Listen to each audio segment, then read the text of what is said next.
नमस्कार भारतीयों। आज मैं अपना चौथा वीडियो लेके आया हूँ और आशा करता हूँ अब तक क्या आपने जो भी मेरे वीडियो देखे होंगे उससे आपको बहुत अच्छा लगा होगा, कुछ जानकारियाँ मिली होंगी। आपने जो भी लाइक शेयर या कमेंट किए हैं, आप लोगों ने जो प्यार दिखाया है उसके लिए धन्यवाद। कोशिश मेरी रहती है कि मैं हर बार कुछ ऐसा चीज़ लेके आऊँ जिससे आप लोग को लगे कि हाँ, कि इस वाले वीडियो में कुछ नया मिलेगा और शायद मुझे और कुछ समझने का या ज़िंदगी को पहचानने का मौका मिलेगा। तो सबसे पहले मैं आपको बता दूं कि ज़िंदगी को पहचानने के लिए और ज़िंदगी को समझने के लिए हम किस चीज़ की वजह से सबसे ज़्यादा परेशान रहते हैं। अगर आपने कथाएं सुनी होंगी या धर्म के ग्रंथ पढ़े होंगे किसी भी धर्म के, तो सब में एक ही चीज़ लिखी जाती है कि अगर आपकी इच्छाएं हैं तो जैसी आपकी इच्छा होगी वैसे ही आपके साथ होगा। हर एक इच्छा जो होती है वो हमारा भविष्य, हमारा वर्तमान तय करती है। और आज इसी विषय पे मैं बात करने वाला हूँ, क्योंकि ये एक ऐसी दुनिया है जिस दुनिया के बारे में जानते सब हैं लेकिन बात खुल के कोई नहीं करना चाहता, या एक यूँ कहिए कि बात करना इसलिए नहीं चाहते क्योंकि कोई भी अपनी इच्छा दूसरे को बताना नहीं चाहता है। होती सबके अंदर है। अब हर एक इंसान ये सोचता है कि मेरी इच्छा ये है कि मैं पैसे वाला बन जाऊँ, मुझे अच्छी बीवी मिले, मेरा बच्चा हो, लड़का ही हो। लड़कियां तो बहुत कम चाहते हैं, आज के ज़माने में भी मैंने देखा है। मेरा बिजनेस अच्छा चल जाए, भगवान से पता नहीं क्या क्या, दिन भर रोज़ कोई ना कोई इच्छा मांगते ही रहते हैं। कुछ ना कुछ मांगना ही है। मतलब वो एक भिखारी होता है जो हमारे दरवाजे पे आके हमसे 1 रुपये मांगता है या 5 रुपये मांगता है, वो हमें देना बड़ा मुश्किल होता है। वो 1 रुपये 5 रुपये देना हमें मुश्किल है, लेकिन भगवान से हम ऐसी ऐसी इच्छाएं मांगते हैं कि भगवान भी ये सोचे कि यार ये जो मांग रहा है ये इसके लिए सही है कि नहीं है। और अगर मिल जाती है तो बल्ले बल्ले, ये मेरे प्रभु बहुत अच्छे हैं, मेरे खुदा, मेरे नबी पैगंबर, या मेरे ईसा मसीह, या जो भी धर्म आपका है, गुरु नानक, सब अच्छे हो जाते हैं। अच्छे हैं, वो भगवान है, वो परम पिता परमेश्वर है, वो सबके माँ बाप हैं। वो जानते हैं कि आपको कब क्या चीज़ देनी है, कब आपको क्या चीज़ नहीं देनी है। ये आप अपनी मर्जी से तय करते हो कि कब आप उनके अपना लेते हो, कब आप उनको अपना दुश्मन बना लेते हो। और दुनिया में सिर्फ अकेला इंसान ही एक ऐसा प्राणी है जो इच्छा रख सकता है। ना पेड़ पौधे, ना पल्लव, ना कोई किसी तरीके का जानवर। हो सकता है कुछ परसेंट जानवरों के अंदर हो ये जो इच्छा रखते हो, पर मैं जानवरों के बारे में नहीं, मैं इंसानों की बात कर रहा हूँ, क्योंकि इंसान से बड़ा जानवर दुनिया में कोई नहीं है। ये कुछ भी खा सकता है, कुछ भी बना सकता है, कुछ भी कर सकता है। सॉरी, एक्चुअली मेरी थोड़ी तबीयत ठीक नहीं है। तो मैं ये कह रहा था कि जैसे जो इच्छाएं हैं, उन इच्छाओं की वजह से जो हमने अपना जीवन कर लिया है, उसमें कई बार मुझे ऐसे लोग मिले हैं, कई लोग को मैं ऐसे देखता हूँ जैसे वो ये समझते हैं कि वो मर ही नहीं सकते, वो अमर हैं। मतलब कि वो अमर हैं, इमॉर्टल। और वो जो इच्छा है वो ऐसी ऐसी इच्छाएं कर लेते हैं जिसके लिए चाहे उनको जान लेनी पड़े या किसी भी तरीके का खतरा मोल लेना पड़े या कुछ भी करना पड़े, पर वो इच्छा पूरी करनी है। पर वो मैं उन लोग पर छोड़ता हूँ जो इस तरीके की सोच रखते हैं कि उनको कुछ भी पूरी करनी है, अपनी इच्छा किसी भी तरीके से। पर मैं जैसे बात कर रहा हूँ एक नॉर्मल तरीके से, कि हमारे शरीर में 14 इंद्रियाँ होती हैं, जो हम लोग पढ़ा है, जानते हैं सभी लोग। 14 इंद्रियों में भी सब लोग काबू नहीं कर सकते। 14 इंद्रियों पर काबू कर लिया तो आप भगवान के समकक्ष हो जाएंगे, बिल्कुल मतलब भगवान के पास पहुँच जाएंगे। लेकिन कुछ कुछ खास इंद्रियां हैं जिनके ऊपर हम अपना वश नहीं रख पाते, जिसकी वजह से बहुत सारी चीज़ें होती हैं आपके जीवन में, जैसे आँख, नाक, कान, मुंह, मन, दिमाग। आँखों का काम है कि वो जब कोई खूबसूरत चीज़ देखता है तो उसको पाना चाहता है। वो लड़की हो, कोई मकान हो, कोई जगह ज़मीन हो, कोई सामान, कुछ भी हो, अगर आँखों को भा गई तो लगता है कि नहीं यार ये चीज़ मुझे चाहिए, फिर उससे इच्छा पैदा होती है, फिर वो भगवान से मांगना शुरू हो जाता है, भगवान ये मुझे चाहिए।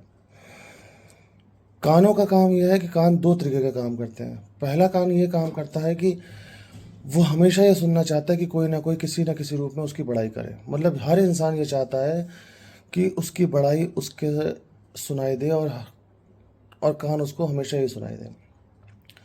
और दूसरा काम जो होता है, वो कान का काम ये होता है कि वो कुछ ऐसा सुन ले जिससे वो चुगली कर सके। 10 लोग के बीच में बता सके, देखो मुझे ये पता था, तुम्हें नहीं पता है, मैंने ये बात सुन ली थी।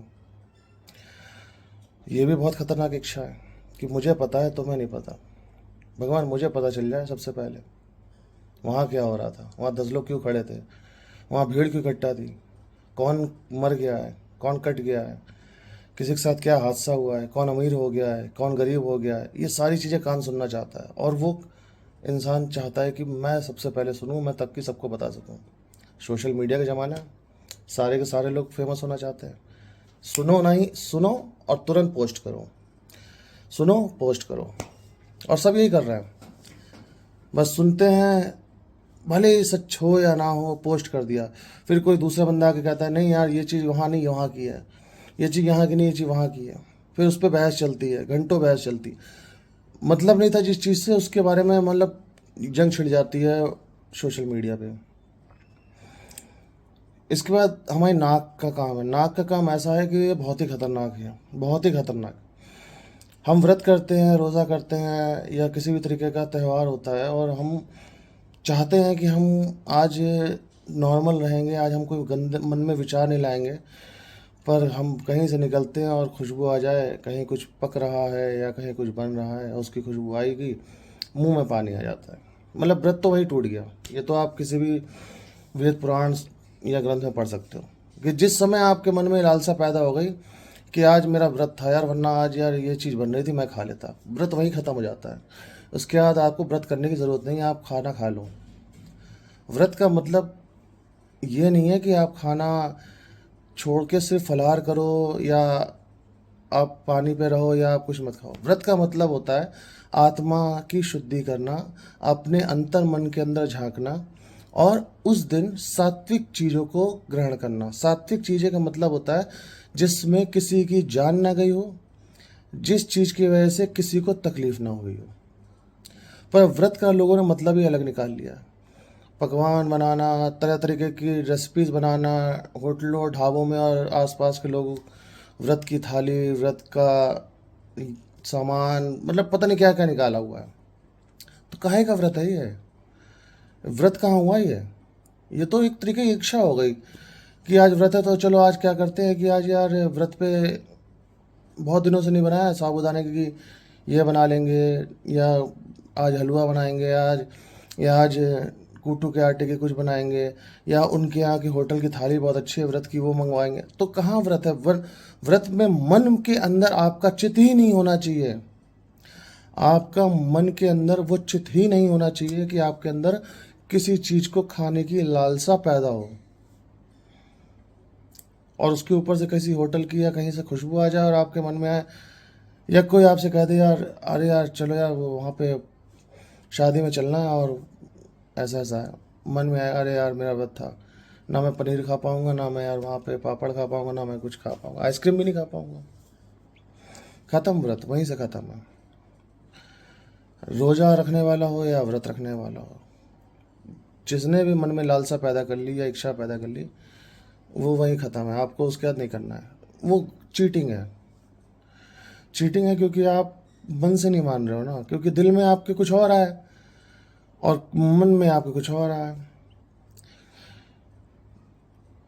और ज़ुबान, चौथी चीज़ जो है ज़ुबान, ये भी दो तरीके का काम करती है कान की तरह।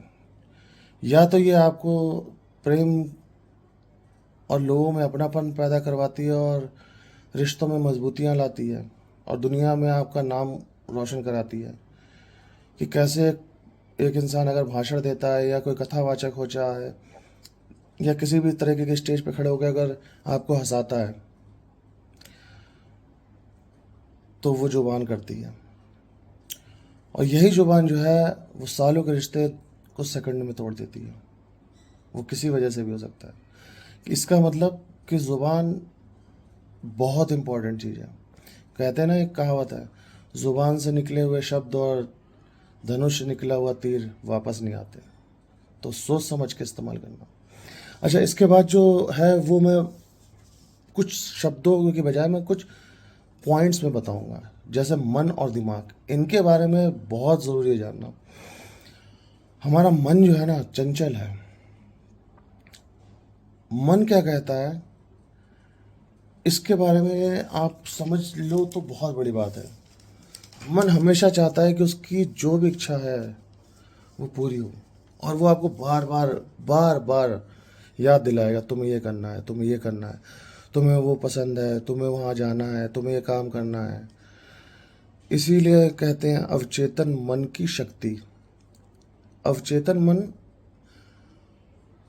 अवचेतन मन ये होता है कि जो आप दिन भर देखते हो और उसमें से जो आप नहीं पा पाते हो और उसकी लालसा आप अपने मन में रख लेते हो कि यार काश ये मेरा होता, वो अवचेतन मन रात में सोते समय वो सिग्नल भेजता है दुनिया में हर इंसान को कि ये जो मेरे साथ लेटा हुआ इंसान है, मेरा शरीर जो है, इसको ये इंसान चाहिए। The power of subconscious mind, अवचेतन मन की शक्ति। आप किसी से प्यार करते हो लेकिन प्यार का इजहार नहीं कर पा रहे हो, सपने में आप सब कुछ कर दोगे, प्यार का इजहार भी करोगे, डर भी खत्म हो जाएगा, और वही शक्ति टेलीपैथी के रूप में पूरे ब्रह्मांड में विद्यमान हो जाएगी कि यार एक इंसान किसी से प्यार करता है, पर हाँ पॉजिटिव वाइब्रेशन होनी चाहिए, नेगेटिव नहीं। गलत धारणा से किया हुआ प्यार या गलत धारणा से की हुई कोई भी सोच आपको अवचेतन मन की शक्ति तक नहीं पहुंचा सकती है। उस शक्ति तक पहुंचने के लिए उसमें सच्चाई होनी चाहिए, उसके अंदर एक समग्र प्रयास होना चाहिए, एक चेतना होनी चाहिए जिसकी वजह से आप अगर किसी चीज़ को चाह रहे हो, जैसे अगर आपका मन करता है कि मुझे आईएएस बनना है, या मुझे नेता बनना है, या मुझे ये एग्ज़ाम क्लियर करना है, तो आप पूरी तरीके से उस चीज़ के लिए लग जाते हो, जुट जाते हो। तो सोते हुए और जगते हुए भी आपके दिमाग में एक ही चीज़ रहती है। अच्छा, सिंपल सा एग्जांपल देता हूँ कि आप दिन भर गेम खेलो, कोई भी गेम जो आपको पसंद आता है, वो आपका चेतन मन देख रहा है। अवचेतन मन उस चीज़ को महसूस कर रहा है कि वो आपको बहुत खुशी दे रहा है, यानी वो गेम खुशी दे रहा है। इसका मतलब कि जब आप सोओगे ना तो रात में सपने में भी आपको वो गेम दिखाई देगा, और जो स्टेज आप पार नहीं कर पाए ना, आप सपने में वो स्टेज पार कर लोगे। वो अवचेतन मन कराएगा कि आप उसमें भी खुश रहो। यही हकीकत होती है। जहाँ आप खुश रहोगे, अच्छे से उस चीज़ के बारे में सोचोगे, वही आपका अवचेतन मन सोचता है कि इससे या इस चीज़ को करने से ही मेरे शरीर को या मेरी आत्मा को संतुष्टि मिलेगी। और इसमें भी सबसे ज़्यादा फ़ायदा जो होता है वो अमीरों को होता है, गरीबों को नहीं होता है, क्योंकि अवचेतन मन की शक्ति तो पता है।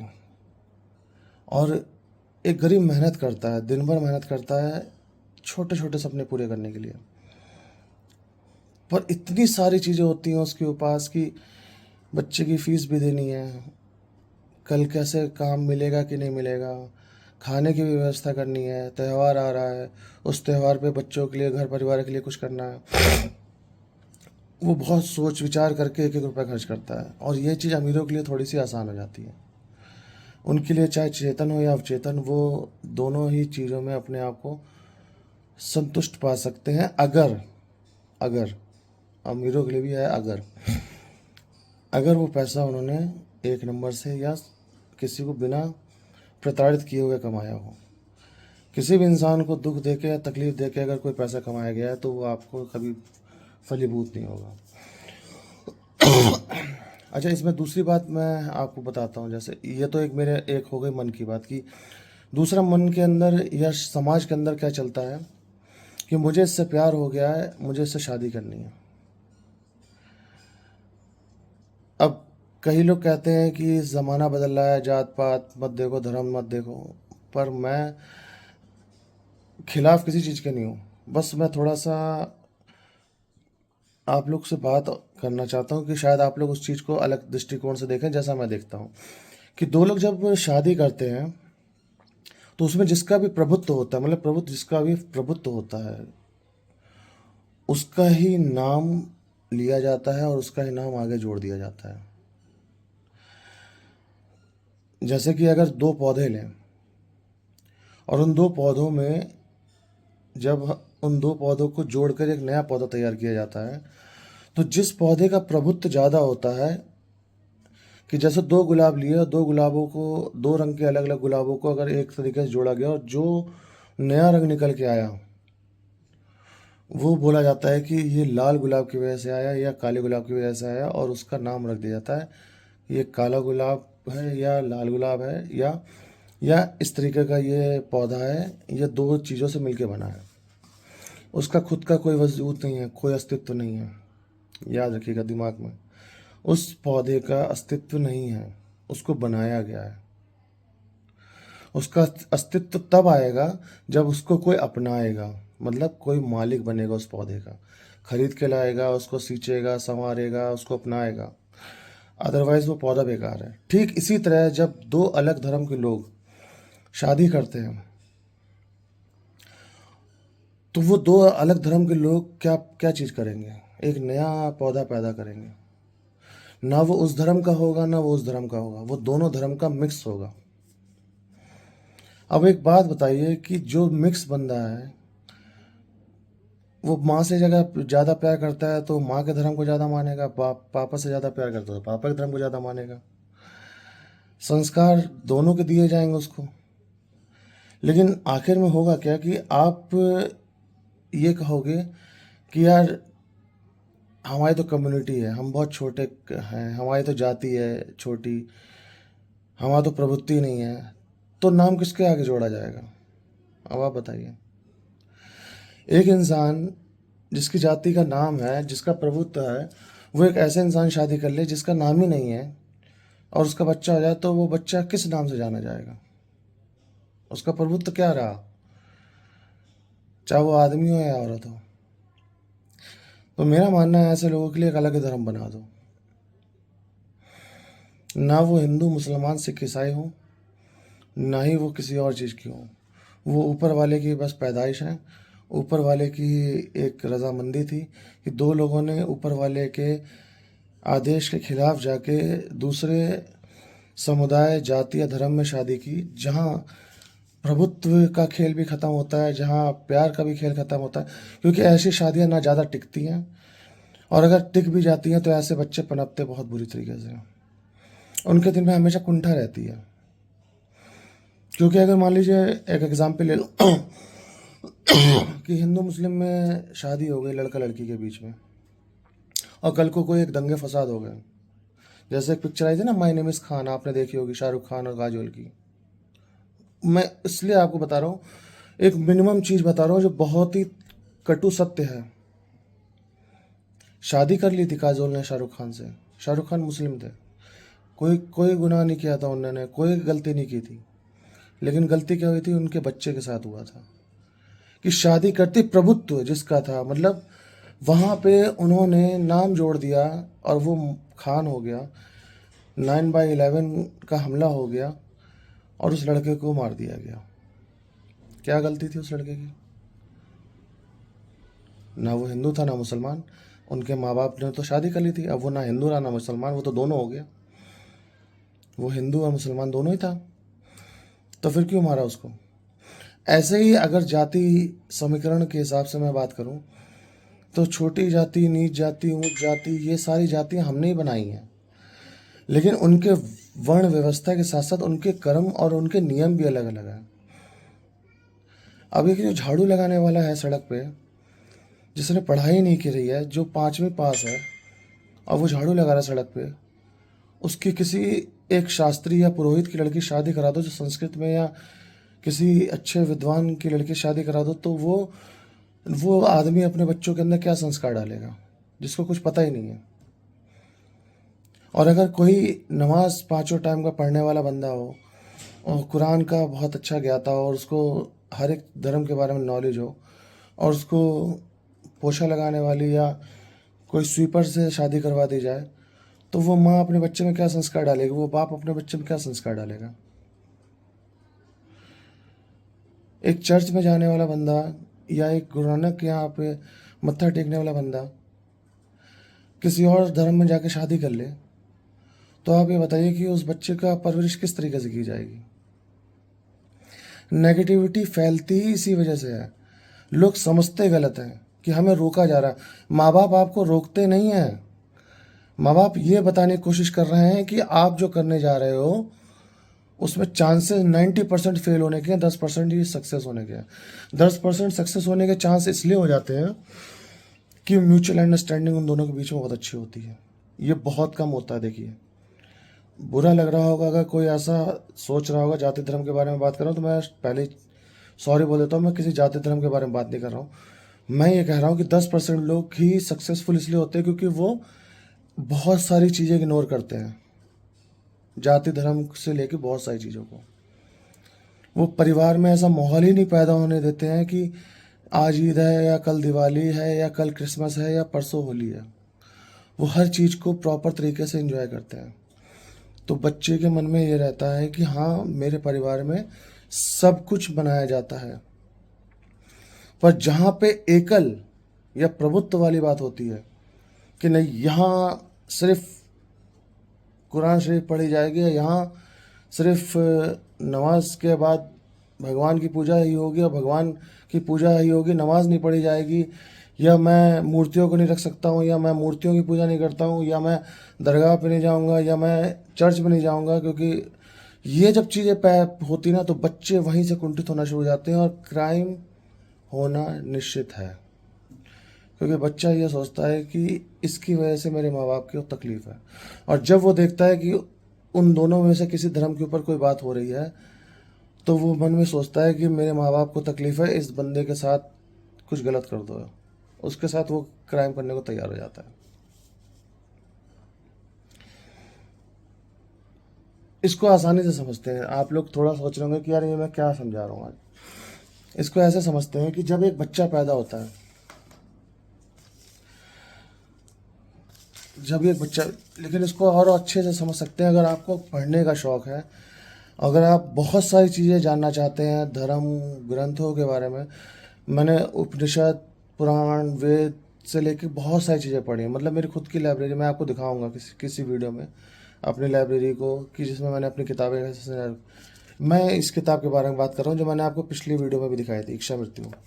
और इस किताब का मैं ये एक पन्ना आपके सामने डिस्कस करने जा रहा हूँ। ये पन्ना है, मात्र 5वां पन्ना है किताब का।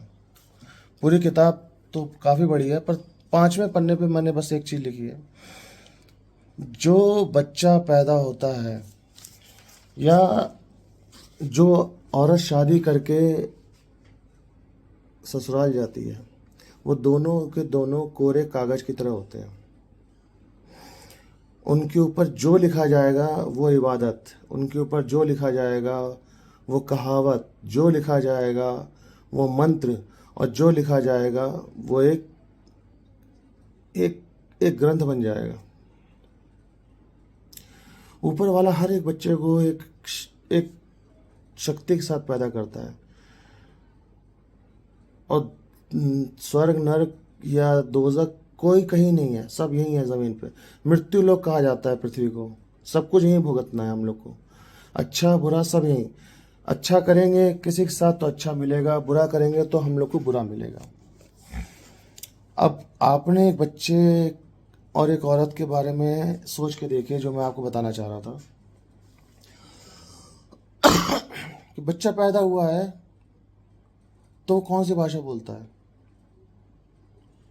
कोई भी एक जन जो मेरा वीडियो देख रहा बता दे कौन सी भाषा बोलता है बच्चा। एक औरत जब शादी होने के बाद अपने ससुराल जाती है तो वो कौन सी भाषा बोलती है। सोच में आया, सोचना पड़ रहा है ना।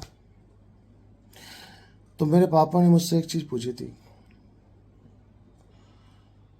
कि एक बात बताओ यार, तुम इतना सब पढ़ते रहते हो, भगवान, ईश्वर, अल्लाह, नबी, पैगंबर, गुरु नानक, ईसा मसीह, जैन, इन सबको कितनी भाषाएं आती होंगी, या ये कौन सी भाषा में समझते होंगे कि हम इस चीज़ में पूजा करेंगे या नमाज अदा करेंगे या हम प्रेयर करेंगे तो वो हमारी बात सुन लेगा।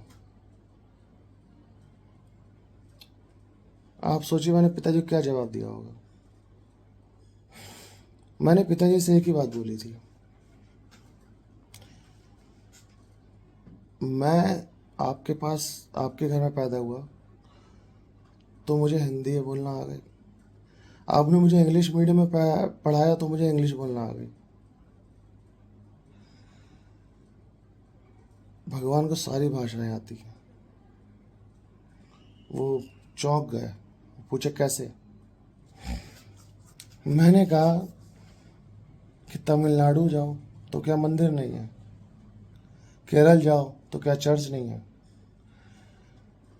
महाराष्ट्र जाओ तो महाराष्ट्र में गणपति नहीं है, कलकत्ता जाओ तो वहाँ दुर्गा नहीं है, मुंबई जाओ तो क्या हाजी अली नहीं है, दिल्ली आओ तो क्या हज़रत निज़ामुद्दीन की दरगाह नहीं है। कहाँ कहाँ आपको जाना है, कहाँ जाना है। वो तो कहता है ना, हर एक धर्म ग्रंथ से धर्म सारे धर्म ग्रंथों में एक ही बात कहता है, मैं तो हर जगह व्याप्त हूँ, कण कण में मेरा वास है। तो मुस्लिम के यहाँ पैदा हुआ तो उर्दू बोलने लगा, साउथ में पैदा हुआ तो तमिल तेलुगु मलयालम बोलने लगा, अमेरिका में पैदा हुआ तो इंग्लिश बोलने लगा, फ्रांस में पैदा हुआ तो फ्रेंच बोलने लगा, स्पेन में पैदा हुआ तो स्पेनिश बोलने लगा। उस बच्चे को पैदा हुआ, जो बच्चा स्पेन में पैदा हुआ उसको ले आओ हिंदुस्तान में, आप तमिल वाले क्या रख दो तमिल बोलने लगेगा। एक तमिल वाले में बच्चे हुए पैदा को आप फ्रांस भेज दो फ्रेंच बोलने लगेगा। बच्चे को तो शुरू से हम ही सिखाते हैं ना, यानी हमने वो बीज बो दिया। अब जब बीज बो दिया है तो वही बच्चा देखेगा, वही समझेगा कि मेरा धर्म ये है, मेरे धर्म में ये होता है। तो भगवान को तो सारी भाषाएं आती हैं। किसी के अगर मन में डाउट हो कि मेरा भगवान सबसे अच्छा है या मेरा भगवान सबसे बड़ा है या मेरे भगवान को तो सब कुछ आता है, तो वो गलतफहमी में मत रहिएगा। सारे भगवान यह सब कुछ एक ही है, एक ही होता है। मतलब पिता घर में एक होता है, माँ एक होती है, बच्चे 4 या 5 हो सकते हैं। ऐसी माता और पिता वो एक ही हैं, बच्चे हजार हैं। देखते हम अलग अलग नज़रों से हैं बस। जैसे कि बड़े पापा, वही बड़े पापा हैं लेकिन उनके बड़े पापा हैं। बड़ी मम्मी, वो नाना है, वो नानी है, वो बाबा है, वो दादी हैं, वो चाचा हैं, वो चाची हैं, वो खालू हैं, वो खाला हैं। सब कुछ हम लोग, वो फादर हैं, वो मदर हैं। सब कुछ हम अपने आप से बना रहे हैं, रिश्तों को नाम हम दे रहे हैं। उसने तो सिर्फ आपको पैदा किया इंसान के रूप में कि आप इंसान बन सको, पर आप इंसान ही नहीं बन पा रहे हो। आप अभी भी धर्मों में फंसे हुए हो, वर्ण और जाति में फंसे हुए हो कि ये छोटी जाति का या बड़ी जाति का ये मैं। और इसमें भी वोट मांगने वाले जो है ना, वो भी बड़ा कमाल का काम करते हैं। जब उनको लगता है कि यार इस जाति या प्रजाति से हमें वोट मिलेगा, तो भले ही खाना ना खाते हों, अपने घर में उनके यहाँ झाड़ू लगाने वाले हों, पर उनके यहाँ जाके खाना जरूर खा के दिखाएंगे कि देखो मैं जात पात में फ़र्क नहीं समझता। क्यों भैया, एक दिन खाना खा के उनके यहाँ आप आ गए तो मतलब सब कुछ सही हो गया? वो इंसान नहीं थे क्या? कोई इंसान अगर स्वीपर का काम नहीं करे, कोई नाई का काम ना करे, कोई टाइल्स का या कोई मकान बनाने का काम ना करे, तो ये काम कौन करेगा? कोई तो करेगा ना। सब ऊपर वाले के ही तो बंदे हैं, बच्चे हैं। सबको उन्होंने किसी न किसी ताकत या किसी न किसी रूप में संवारा है, संजोया है कि ये काम कर सकता है। और हम उसको जाति के हिसाब से पहचानते हैं, नहीं यार ये जाति का है, ये इस जाति का है। और उसमें भी सबसे बड़ी बात होती है पैसा। आपको किसी से दुश्मनी करनी हो, किसी से भी, आप उसको पैसा उधार दे दो, मरते मर जाओगे, दुश्मनी कर लोगे चीज़ें तोड़ फोड़ कर लोगे, पैसा नहीं ले पाओगे। जब भी किसी से दुश्मनी करनी हो या किसी से दुश्मनी करवानी हो आपको, उधार दिलवा दो ना पैसा बस। यही तो अंग्रेज़ों ने किया था दुश्मनी करने के लिए, कि बंटवारे के समय उन्होंने भारत से पाकिस्तान को टेंट, त्रिपाल और पैसे और सब कुछ दे दिए कि तुम गरीब हो, भारत दे रहा है, और दुश्मनी हो गई। क्योंकि कई बार ऐसा बात उठी कि तुम तो हमारे रहमो कर्मों पे पले थे, तभी तो तुम्हारा पाकिस्तान बना था। और वो ये सोचता है कि मैं एक देश हूँ और मुझे इज्जत नहीं मिल रही। अरे इज्जत मिल रही है, तुम इज्जत लेने लायक तो बनो। शादी की है अगर किसी ने किसी से, तो उस नाम को कमाने लायक तो बनो। अगर मैं बच्चा हूँ, मैं पैदा हुआ हूँ, मैंने धर्म को जाना है, तो उस धर्म की सीख को समझ के उस धर्म को अपनाने लायक तो बनो। अरे किसी भी चीज़ के लिए कुछ भी करने से पहले पहले सोचो तो, क्या तुम उस लायक बन गए हो, या सिर्फ चंद अल्फाज या किसी की चंद बातें सुनने के बाद ही डिसीजन ले लिया कि नहीं भाई हम तो खलीफा हैं, हम तो जो चाहे वो कर सकते हैं। मैं इस पे आपको अगले वीडियो में ना 2 बहुत अच्छी कहानियाँ बताऊंगा जो आपको दिल से छू जाएंगी, और आप ये ज़रूर कहोगे कि यार ये चीज़ होनी चाहिए। पर ये चीज़ मैं आप लोग से फिर कहना चाहूँगा, धर्म नहीं सिखाता आपस में बैर करना। ये हमारे गाने में है, हमारे गाने में नहीं। कोई भी धर्म नहीं सिखाता हमें आपस में बैर करना। हिंदी है हम, वतन है, हिंदुस्तान हमारा। तो हिंदुस्तान को छोड़ो, भारत को अपनाओ। भारत में सिर्फ भारतीय हैं, और वो भारतीय हर एक इंसान के साथ एक ही रिश्ता निभाएंगे, इंसानियत का। किसी को मार देना, किसी को तकलीफ़ देना, किसी के साथ बदतमीजी करना, ब्लैकमेल करना, धर्म और जाति के नाम पे अत्याचार करना, ये कहीं भी किसी भी रूप में सही नहीं है, किसी भी धर्म के हिसाब से सही नहीं है।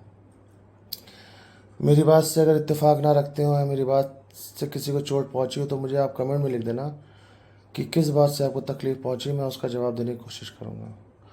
बस एक बात याद रखिए कि ज़िंदगी में ऊपर वाले को याद करना, लेकिन उससे एक ही चीज़ बोलना कि मुझे अगर इंसान बनाया है तो अपनी इबादत अपने चरणों में, भगवत गीता या भगवत पुराण में जगह देना, मुझे बाइबल कुरान में जगह देना, मुझे इंसानियत में जगह देना, मुझे हैवानियत में जगह मत देना।